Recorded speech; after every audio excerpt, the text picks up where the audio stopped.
ଆପଣ ଚାହିଁବେ କ'ଣ ଅନ୍ଧାର ଅଛି?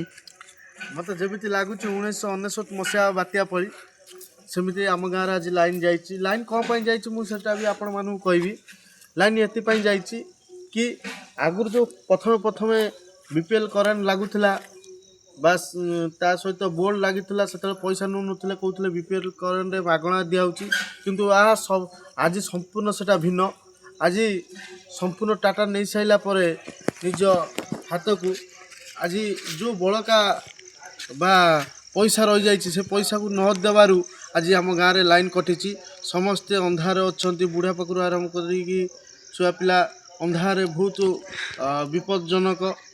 ଅନ୍ଧାରରେ ସେ ନା କିଛି ଆଲୁଅରେ ଖାଇପାରୁଛନ୍ତି ନା କିଛି ପଢ଼ିପାରୁଛନ୍ତି। ଛୁଆ ପଢ଼ିବା ପାଇଁ ଭାରି ଅସୁବିଧା। ଆଜିକାଲି ଆଲୁଅମୟ ଦୁନିଆରେ ଗୋଟେ ଦିନ ଲାଇନ୍ ନଥିଲେ କେମିତି ଅସୁବିଧା ହୁଏ ଆପଣମାନେ ସମସ୍ତେ ଜାଣିଛନ୍ତି। କିନ୍ତୁ ଆମର ଆଜିକି 3-4 ଦିନ ହେବ ଲାଇନ୍ କଟିଲାଣି, ଏପର୍ଯ୍ୟନ୍ତ ସରକାର କିଛି ପଦକ୍ଷେପ ନେଇନାହିଁ।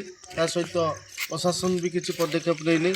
ପଇସା ଟୋଟାଲ୍ ମାଗୁଛନ୍ତି ଯେତିକି ପଇସା ବା ଆପଣଙ୍କର 20,000 25,000 ଯାହା ବି ଅଛି ସେ ପଇସା ସବୁଦିନ ଆମେ ଆପଣଙ୍କୁ ଲାଇନ୍ ଦେବୁ। କିନ୍ତୁ ଆମର ଯେହେତୁ SC କାଷ୍ଟ ବା ଗରିବ ଲୋକ ଏତେ ପଇସା କେଉଁଠୁ ଆଣିଦେବେ? ଜଣଙ୍କର 50,000 40,000 30,000 ଟଙ୍କା ଲେଖା ବଳକା ପଇସା ଅଛି, ସେମାନେ ଦେବା ଅସମ୍ଭବ। ସେଥିପାଇଁ କିଛିଟା ଟାଇମ୍ ଦିଅନ୍ତୁ ତାଙ୍କୁ, ବର୍ଷେ 6 ମାସ ଟାଇମ୍ ଦିଅନ୍ତୁ ଆସ୍ତେ ଆସ୍ତେ କରିକି ସୁଝିବା ପାଇଁ। ସେମିତି ଯଦି ଟାଟା ଗଭର୍ଣ୍ଣମେଣ୍ଟ ଟାଇମ୍ ଦେନେ ତାହେଲେ ବହୁତ ଭଲ ହୁଅନ୍ତା।